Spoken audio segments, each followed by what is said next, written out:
The greatest epiphany for me has been how much they live in shame, and how overcoming that shame is the first goal. I mean, I always talk that in order to be successful in drug court, I expect three things. I want you to show up, just keep showing up, be honest, and we don't expect perfection, we just expect progress. But I think the first thing that individual needs to do is set the shame aside, because so much of their behavior in returning to use is from fear and shame. And if they can just set that aside, they will be successful. And getting to see that moment, I mean, sometimes it happens in court. Hi, I'm Judge Catherine Gabhart. I'm the presiding judge over Scott, Bourbon, and Woodford Counties Drug Court and Mental Health Court. Being in this role, it is so close, and really seeing how it affects not just a defendant standing before me, but it affects their children and their parents and their spouses and significant others. It affects their neighbors. It affects their employers. The widespread ramification of substance use disorder and how it affects our community should be important to all of us. And I now see how naive I was about how rampant the addiction issue was. I also have a greater perspective on how innocently someone can get involved with an addiction.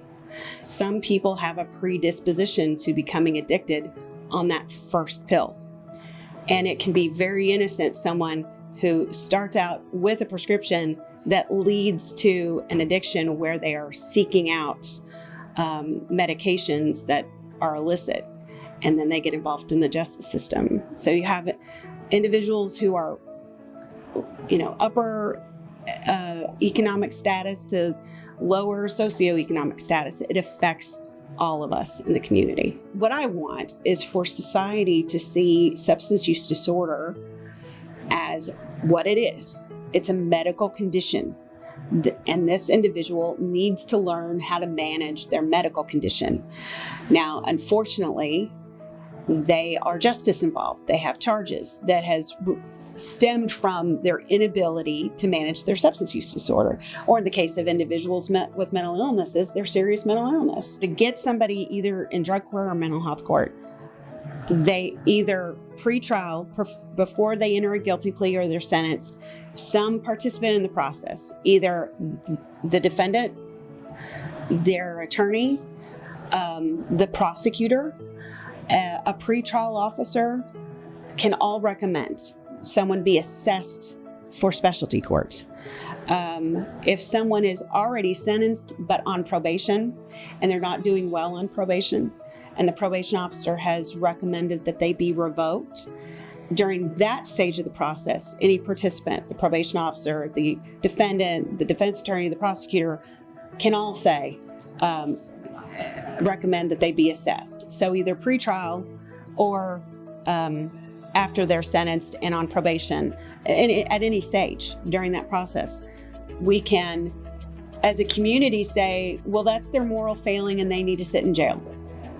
Well, I can tell you what's going to happen while they sit in jail. They're going to continue to get access to drugs. Our jails are great. They do the best they can. But drugs still get into the jail. And drugs still get into our detention facilities. So we have to come up with other options to ensure that these individuals are getting treatment for their medical condition, a chronic health condition that is substance use disorder. And if they're just sitting in jail, they're not getting the treatment they need. So when they get out, guess what they're going to do? They're going to engage in further illicit activities and get access to those illegal drugs.